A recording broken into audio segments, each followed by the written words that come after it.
The Sunshine Tree. Once upon a time in the peaceful town of Willowbrook, nestled between green hills and glistening rivers, there was a place where the sun always seemed to shine a little brighter, Grandma June's farm. The farm was a patchwork quilt of flower fields, fruit trees, a red barn, and a weathered farmhouse with a wraparound porch. But what made it truly special was the Sunshine Tree, a towering golden apple tree that sparkled in the sunlight and was said to be planted by Grandma June's great-grandfather over 100 years ago.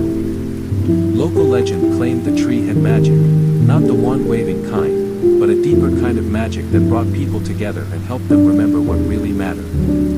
Every summer, the Carter family would pile into their minivan and head to Willowbrook. Ellie, the curious 10-year-old, her little brother Max, who was 6 and full of energy, Mom and Dad, always singing car karaoke, and their golden retriever, Buddy. This summer felt a little different. Dad had been working extra hours, Mom seemed more tired, and Grandma June was getting older. Ellie noticed the way her hands shook when she poured lemonade or how she took more breaks in her rocking chair. But Grandma still smiled her sunshine smile, and Ellie was determined to make this the best summer yet. When they arrived at the farm, the air smelled like honeysuckle and fresh hay. Buddy bounded out first, racing toward the barn where he remembered chasing chickens the year before. Grandma June stood on the porch, arms open wide. "Welcome home, my darlings." That night, after warm apple pie and storytelling on the porch, Grandma whispered to Ellie, "The Sunshine Tree is extra special this year. It's ready to share its secret." Ellie's eyes widened. She'd heard stories about the tree growing golden apples that could mend broken hearts or help someone find their way when they felt lost. But she thought it was just a story. "What secret?" she asked, her voice hushed. Grandma just winked. The next morning, Ellie and Max woke up early. They tiptoed past sleeping Mom and Dad and headed to the orchard. The Sunshine Tree stood taller than ever, its branches heavy with golden apples that shimmered in the morning sun. Birds sang, and a gentle breeze made the leaves whisper. They picked one apple, round, glowing, and warm to the touch.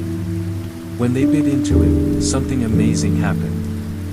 Suddenly, they could hear the tree. Not in words, but in feelings and pictures, memories of their family laughing, Grandma dancing barefoot in the rain, Dad teaching Ellie to ride a bike, Mom cuddling Max during a thunderstorm. It was like the tree was reminding them of all the love they shared.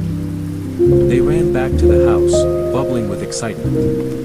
Over the next few days, they invited Grandma, Mom, and Dad to try the apples too. Each time, the person eating it would pause, smile, and sometimes even shed a happy tear. For Dad, it reminded him why he worked so hard, to give his family joy. For Mom, it reminded her that she wasn't alone, and rest was okay. For Grandma, it brought back memories of her husband and the early days on the farm. As the summer went on, the family spent more time together, baking, playing games, walking through the fields. Dad set up a hammock and actually read a book. Mom painted pictures of the orchard. Ellie and Max built a treehouse with Grandpa's old blueprints. Word of the Sunshine Tree spread. Neighbors and old friends stopped by to pick an apple, sit under the tree, and share stories. The tree became a gathering place, for birthdays, picnics, and even weddings.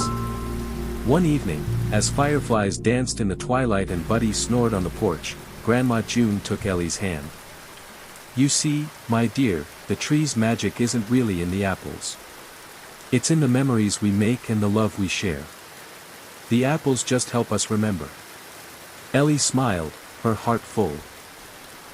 That summer, the Sunshine Tree reminded them all what truly mattered: family, love, and time spent together.